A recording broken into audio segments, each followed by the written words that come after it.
Hi everybody, it's Miss Tessia and I am here today to read a book to you. Since we are learning about South America, I chose this great book that brings a beautiful story. I hope you enjoy it as much as I do. It's called The Great Kapok Tree by Lynn Cherry. Two men walked into the rainforest. Moments before, the forest had been alive with the sounds of squawking birds and howling monkeys.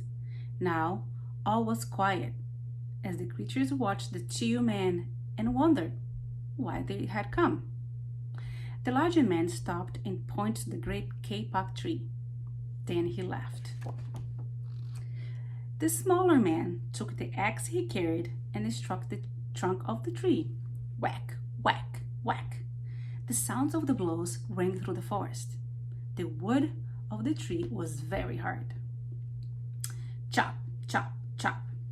The man wiped off the sweat that ran down his face and neck. Whack, chop, whack, chop. Soon the man grew tired. He sat down to rest at the foot of the great kapok tree. Before he knew it, the heat and hum of the forest had put him to sleep.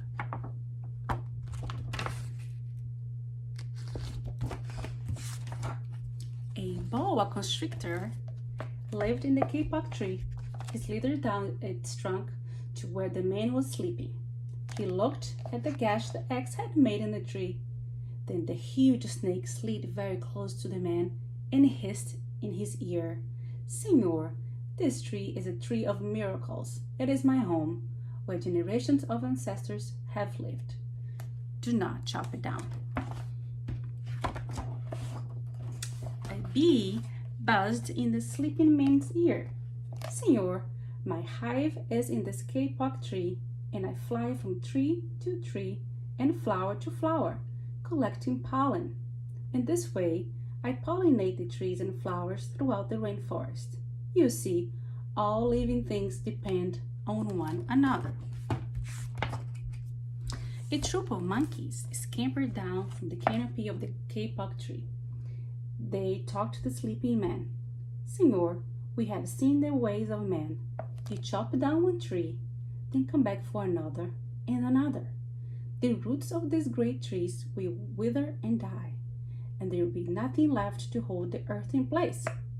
When the heavy rains come, the soil will be washed away, and the forest will become a desert." One call, and a cock of the rock flew down from the canopy. "Senor, you must knock out this tree. We have flown over the rainforest and see what happens once you begin to chop down the trees. Many people settle on the land. They set fires to clear the underbrush, and soon the forest disappears. Where once there was life and beauty, only black and smoldering ruins remain." A bright and small tree frog crawled along the edge of a leaf. In a squeaky voice, he piped in the man's ear, "Senor, a ruined rainforest means ruined lives. Many ruined lives. You leave many of us homeless if you chop down this great kapok tree." A jaguar had been sleeping along a branch in the middle of the tree. Because his spotted coat blended into the dappled light and shadows of the understory, no one had noticed him. Now he leapt down and padded silently over the sleeping man. He growled in his ear, "Senor, the great kapok tree is home to many birds and animals. If you cut it down, where will I find my dinner?"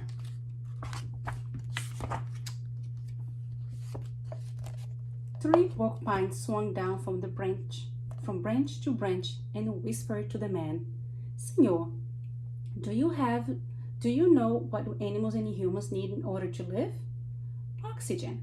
And Senor, do you know what trees produce? Oxygen. If you cut down the forest, you destroy that which gives us all life."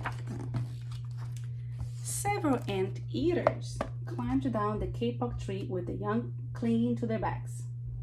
The untrapped ant-eater said to the man, "Senor, You are chopping down this tree with no thought of the future.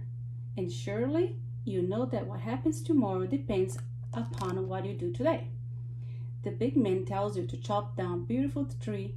He does not think of his own children, who tomorrow must live in a world without trees. A three-toed sloth had begun climbing down from the canopy when the man first appeared. Only now did she reach the ground.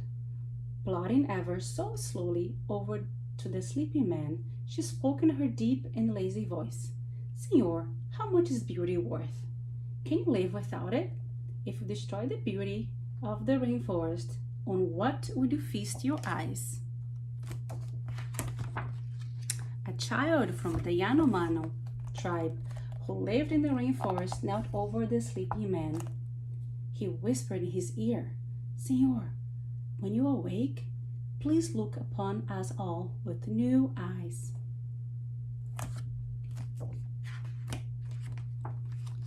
The man awoke with a start. Before him stood the rainforest child, and all around him, staring, were the creatures who depended upon the great kapok tree. What rare animals they were! The man looked about and saw the sun streaming through the canopy. Spots of bright light glowed like jewels amidst the dark green forest. Strange and beautiful plants seemed to dangle in the air, suspended from the great kapok tree. The man smelled the fragrant perfume of the flowers. He felt the steamy mist rising from the forest floor, but he heard no sound, for the creatures were strangely silent. The man stood and picked up his axe. He swung back his arm as though to strike the tree. Suddenly he stopped. He turned and looked at the animals and the child.